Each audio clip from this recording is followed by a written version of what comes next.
Hey everyone, Alvis here, and welcome back to my Pokemon retrospective. And as you can probably guess, today we'll be going over Pokemon Crystal and Gen 2 as a whole.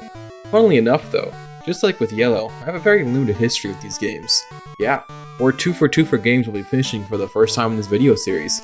Funny how that works out. The limited history I do have with these games stems from the virtual console re-release, back in 2017 and 2018. I never finished either of my playthroughs of either Gold or Crystal, stopping right when I reached Sandwood in both versions funnily enough. Just like with Gen 1, most of my time in Johto was spent in remakes, which we'll talk about how I feel about those games another time. But today will be all about the original games. Pokemon Yellow pleasantly surprised me, so maybe the same thing will happen here. With that said, let's get started. I gave Pokemon Yellow a lot of praise for the sprite work, and they continue that level of quality here. The sprite work in these games is just phenomenal. You do have your stinkers, of course, which just goes without being said.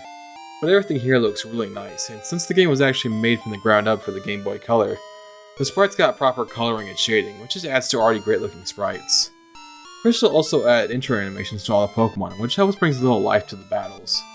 I don't know if these games push the hardware to its limits or anything, but I can imagine they got close. The game as a whole just looks good. A lot of locations have a decent identity to them, and while the overworld sprites are pretty basic and limited, all the in-battle sprites are all really nice, trainers included. Music is also really nice in this game, plenty of great tracks to listen to. Standouts being the Rival Battle theme, Azalea Town, National Park, Ecruteak City, Eugene's theme, the Suicune Battle theme, and the Kanto Wild Battle theme. Overall, Gen 2 managed to improve upon a presentation that I already thought was really good to begin with. It definitely gets an A from me.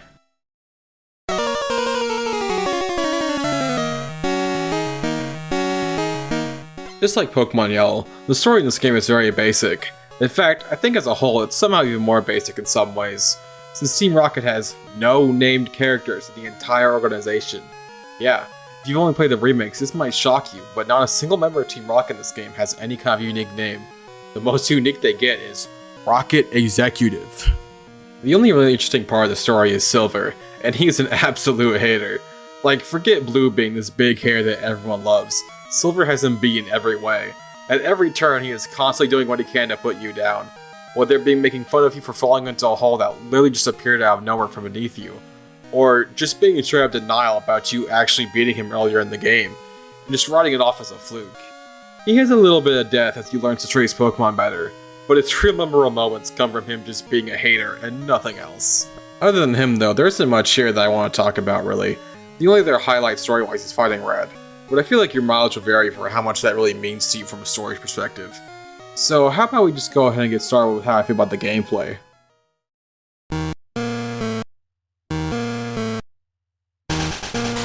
Okay, let me just get this out of the way first and foremost. I have a lot to say about this game, both good and bad, and unfortunately, I have more to say about the bad than the good, so let's get it out of the way first and break it up into sections. First and foremost is the level curve. The god-awful level curve this game employs. Oh my god, Yellow had a fairly bad level curve in the middle, but this game somehow manages to make it way worse. Like, way worse. For the first, say, 3 or 4 badges, it isn't awful, but after Morty, the game just becomes awful in terms of levels with no rhyme and reason to them. Despite Morty being level 21 to 25, the vast majority of trainers after him are still like level 12 to 17. You might get someone who uses level 20 Mon, but that is rarer than a damn shiny Pokemon. Meanwhile, all the boss fights at this point are well into the late 20s and early mid 30s, and not even the gym leaders are safe from this. Jasmine, who's supposed to be the 6th gym leader, for some reason is a higher level average than Price, who's supposed to be 7th.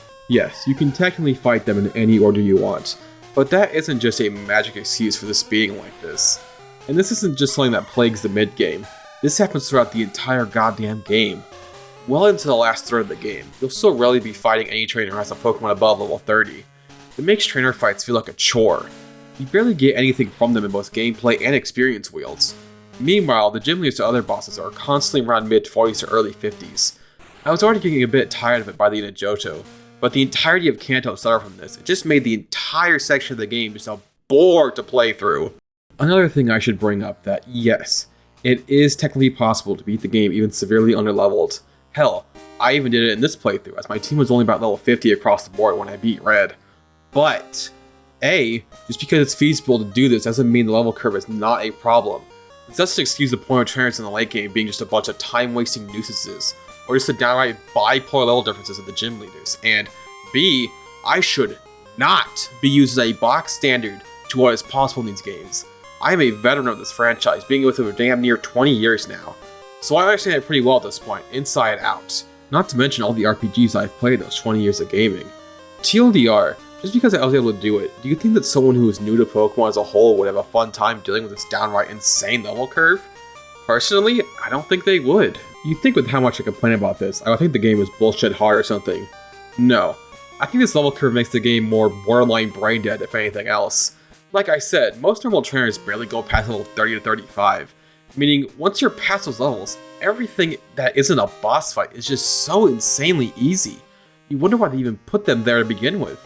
Hell, even the boss fights feel pretty brain dead since all the Kanto gym leaders, with the exception of Blue, are weaker or just barely on the same level as Lance in the Elite Four. I really don't understand what the thought process behind this. How do they make it worse than Yellow's level curve, which in and of itself was somehow worse than the Red and Blue level curve? This just baffles me, and I ain't done complaining yet. So, one of the more interesting points everyone likes to bring up about these games is that you get to explore an entire second region after being the Elite Four. More like half an entire region. Or more like 1/4 of an entire region. Yeah, Kanto's in the game, but only in technicality. I've already mentioned the level of the trainers there being so low to the point of making them just completely mindless. But this extends to Kanto as a whole. They shrunk down the region considerably, and basically gave you nothing to do there outside of just rematching the gyms, and some small story quest with a singular Team Rocket grunt. Like, it really just feels like there's nothing to do here, and it was just added as a big, oh shit, it's Kanto moment for the post-game.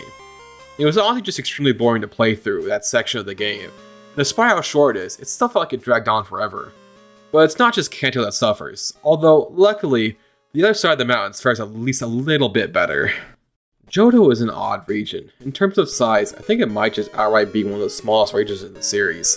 And while I think Galar is technically smaller, at least by number of locales, those locales at least feel bigger than the ones here. There's only about 10 towns, and only like 3 of them are really memorable. Goldenrod, Ekritik, and maybe Violet are the only real standouts, with the other towns really only having their gyms and maybe some sort of singular point of interest, like Newbark being the hometown, or Mahogany having the rocket base in it. It's not all bad, but definitely lacks any real X factors in it, and the way it's laid out is part of the reason why the level curve is so stupid, since Ekritik leads to basically the rest of the entire region. There's not any real interesting routes or dungeons either. The only standouts at the top of my head being the Lake of Rage and the Ice Path. This game was the first to introduce a day and a night system, and I'm not a fan of this first iteration. They lock so many things behind both the time of day and what day it is, and it comes off as more as tedious and annoying than an actual interesting mechanic.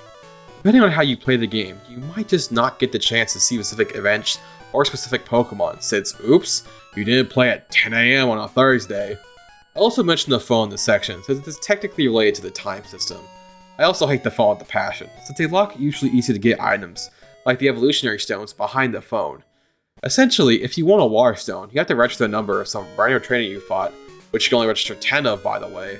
Then you gotta wait for them to call you, and then hope to God that they call you about having the item you want, and not about their fucking Magikarp or something. They also lock specific Pokemon behind this feature as well. Just not a fun system overall in my opinion. On the note of locking Pokemon behind dumb reasons, why are there a good handful of Johto Pokemon that aren't available until Kanto? This is so incredibly lame. Why even make these new Pokemon if you're not going to make them available during the main part of the game? I know it's debatable on whether Kanto should be considered to just be part of the main game, or post-game, but this still sucks.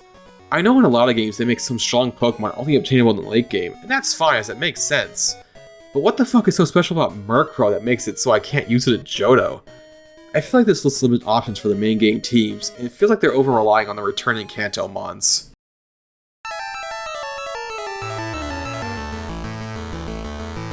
Okay, let's finally talk about the good this game brought, with the first big point being the splitting of the special stat into special attack and special defense. I think that's something you can really appreciate after playing Gen 1, and it's so nice that all these special attackers are no longer also special tanks. The split makes the game as a whole more interesting, making these hard-hitting special attackers harder to use since a lot of them are finally glass cannons on both ends of the spectrum. Okay, maybe glass cannon is an exaggeration, but it's finally viable to actually hit Pokemon like the Ghastly and Aberline, with a special attack. This also just gives some Pokemon who aren't meant to be special attackers the ability to take special hits.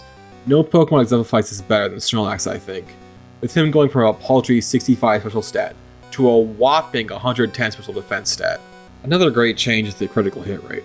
A Pokemon's crit rate is no longer based off its speed stat, instead just now being a universal 6.64%, lowered to 6.25% in later gens. Meaning, overall, you're not going to be seeing speedy Pokemon just constantly hitting crits, and moves like Razor Leaf and Slash are no longer auto-crit moves. Yet another great change is the addition of 2 new types, both essentially being direct answers to the dominant Psychic Pokemon had. Those types being both Dark and Steel, one being immune to Psychic and the other resistant. This also felt like a way to give fighting types more of a role since both of these new types are weak to fighting. So if you want a Psychic type, then you're probably going to also run a fighting type to cover the Dark and Steel types looking to stifle your Alakazam or Espeon. Moves and learn sets weren't really something I touched upon too much in the yellow video, only slightly mentioning how TM somewhat alleviated bad level up learn sets. This game somewhat improved that by adding more moves. They add more mid-game moves for each type, so Pokemon have more options across the board. This means that most fire types and electric types are no longer stuck using Ember and Thunder Shock for the majority of the game, until they get moves like Flamethrower and Thunderbolt at the end. Although there are still some stinkers, like my Donphan not getting any ground moves through level up until it gets Earthquake at level 49, meaning it was stuck with Mudslap through TM for most of the game, and Typhlosion not getting Flamethrower until level 60. Thank God that the Goldenrod department store sold the elemental punches. Thanks to these changes, battles as a whole do feel much better. I just wish there were more opportunities to really put them to the test. I don't mean to keep harping on it, but the level curve really does drag down a lot of the good aspects of this game for me. I would have loved more opportunities for my team to have shown its stuff, but I feel like I really got the opportunity. I've always felt this way about Gen 2, and I really wanted this replay to open my eyes and change my mind. But, unfortunately, I still feel just as strongly about this, if not more so. Well, the gameplay and region wasn't quite up to snuff, but how about the Pokemon that made up this journey?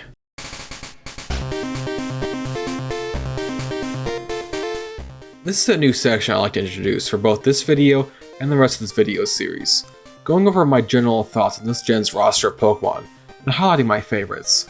Don't worry, I won't just ignore the original 151, since this section wasn't in the yellow video, but I will be saving it for the Fire Red and Leaf Green video. With that said, let's go over some Johto Pokemon, shall we? Gen 2 has one of the smallest rosters in the series at exactly 100 new Pokemon introduced, and this number could be shortened even further if you take away the evolutions and pre-evolutions of Kanto Pokemon. Overall, I think Johto's roster is alright. I'm not the biggest fan of it, but I don't actively dislike it either. My biggest complaint with this is that I feel like there's an overabundance of either single-stage weak Pokemon, or just fairly weak mods in general. Much as I love Pokemon like Dunsparce, let's be honest, the poor guy has nothing going on in the stats department. This is somewhat of a running trend with a lot of Pokemon, just being weak or mediocre in general. Pokemon like Apom, Murkrow, Stantler, Gligar, Quillfish, Corsola, Delibird, Yanma, and Giraffrig all fit the bill for single-stage Pokemon that don't really have anything that sets them apart. There's a reason pretty much all of them got some sort of evolution, new form, or ability to give them the boost they needed to actually stand out. This also goes for some fully evolved Pokemon, or just Pokemon that would have been decent but let down by the way Gen 2 works. Togetic, Piloswine, Sunflora, Macargo, Sneasel, and Xatu are all decent enough, but lack some sort of X-Factor to let them stand out from other Pokemon. Pokemon like Sneasel in particular have it rough, due to the fact that in these pre-Gen 4 days, a move's type dictates whether it's physical or special, and since both of Sneasel's types are special types, it doesn't get any physical stat off its respectable attack stat. Instead, it has to use its awful special attack if it wants to use either of them. This affects several other Pokemon too, both from Johto and Kanto. Anyways, that's my general thoughts out of the way. Let's talk about my favorites. For Alligator is my favorite starter, and just one of my favorite water types in general, in both design and gameplay. I mean, who doesn't love a giant upright gator? He unfortunately doesn't quite get to shine as brightly as he does in later gens, due to the same reasons that bog down Sneasel. Since water is a special type, he's more of a physical attacker, but he's still a great threat with any physical move, and I love him to bits. Crobat is just a cool mod in general, a much needed addition to the Zubat line to give them a bit more oomph to their game. And honestly great design with a blazing speed stat and good defensive typing. They resist way more than you think, alongside surprisingly decent defensive stats. It might not hit the hardest, but it doesn't need to when it can consistently go first and mess with the opponent with status. I couldn't really choose between Umbreon and Espeon, so why not both? The two are a pair anyway, so why not pair them up? Yeah, it is a bit of an overdone pick since everyone loves the evolutions, but there's a reason for that. Espeon being the cool and quick, hardening psychic type that does have a somewhat bland move pool, but will hit you hard with the moves it does have. And Umbreon being one of the first dark types, showing off the type's defensive prowess with its amazing defensive stats. Its main drawback being that it can't hit very hard, but just like with Crobat, it will play his opponent's statuses. Heracross is just another cool mod in general. I love the Hornbeetle design so much, and it being a fighting bug type just adds to the neat factor for me. This is still another case where, just like with Feraligatr, I feel like it doesn't quite live up to its full potential in its debut gen. But once it gets the tools it needs in later gens, it's an absolute powerhouse. Another great example of the special split giving Pokemon good special bulk without having to be a special attacker. I love dogs, and this fondness translates great to the Hellhound Houndoom. I love both fire and dark types, and Houndoom scratches that itch for both types perfectly. Having a great special attack stat backed up by decent speed and surprisingly high physical attack stat, which makes any burn or bite from this hound sting and last. This is actually a case where I think moves dictating whether a move is physical or special helps a lot, since a lot of early game dark type moves in later gens are physical. We're not done talking about the Pokemon quite yet. We might have gone over my general thoughts on some of my favorites, but we still have the mons that made up this playthrough for me. It's time we went over the team.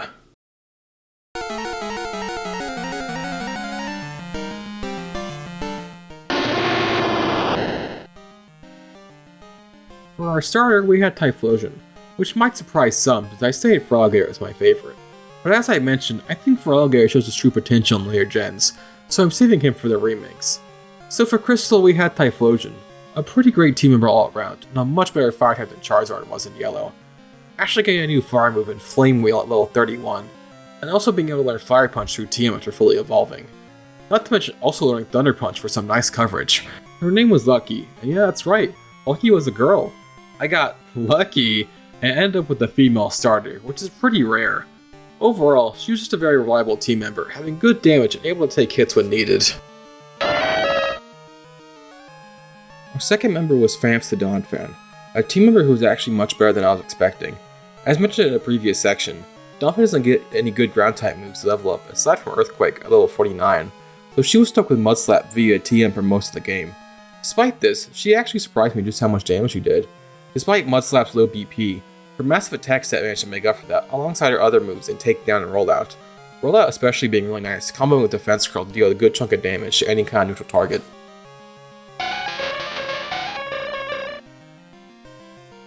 Third was Icy, the Jinx, another Pokemon that I was originally unsure about since she started out with the baby Pokemon Smoochum, which hatched from the odd egg given to you by the daycare man. But just like with Famps, she pleasantly surprised me, getting Ice Punch right next door from the Goldenrod department store, which gave her a great stab move to use throughout the entire game. Even before evolving, Smoochum's special attack stat is surprisingly good for a baby Pokemon. Her only real drawback was not being able to take a physical hit for Beans with her awful physical defense, and even her special defense was not up to par. But with a good combo of Stab, Ice, and Psychic, she was a deadly special attacker, especially against Lance. Bringing up the 4th slot was Clyde the Tauros, who in many ways filled a similar spot to Famps in terms of role. But instead of having Famps' huge defense stat, Clyde had a blazing speed stat which let him outspeed more than I would have thought. And with a stabbed pink bow booster return, he did everything extremely hard with only really needing Iron Tail for coverage. He didn't shine quite as well as Famps did, but when he needed to, he was able to throw down. In the 5th slot was Josh Lantern, who was a great team member. A very weird type of electric water granted him a very interesting stat combination, and the weirdness doesn't end there. His highest stat by far is HP, at a whopping 125, with his other stats just being alright across the board. You'd think this would make Josh fairly whatever, but he proved otherwise. Yeah, he generally took 2 to 3 turns to knock anything out, but with his great HP stat, nothing can really knock him out in return. Pair that with Thunder Wave and Josh could stick around easily, and deal good enough damage. A pretty good member overall. Our last member was Slimbina the Skarmory, who unfortunately just kinda ended up being a slot filler than anything else. Out of all the major fights in the game, her only shining moment was against Bruna, with a combo of both Fly and Swagger, to mess with his high attack fighting types. Outside of that though, she didn't see much play. Her other potential shining moment, which would have been against Red's Espeon, got cut short by an unfortunate critical Psychic. I wish she ended up doing better since I like Skarmory a lot, but she just ended up not being able to do much.